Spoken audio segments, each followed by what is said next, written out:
Hello everyone. Welcome back to Guide Pro. In this video, I will show you how to turn on night light in Windows 11.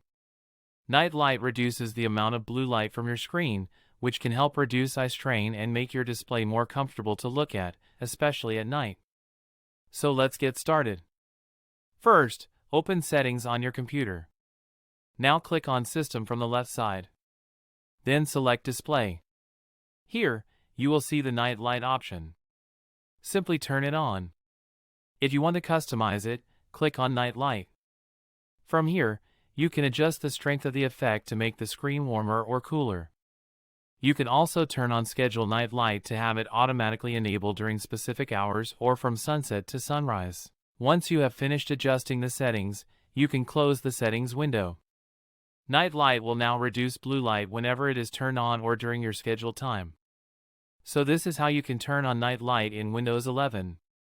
If this video helped you, make sure to like the video and subscribe to Guide Pro.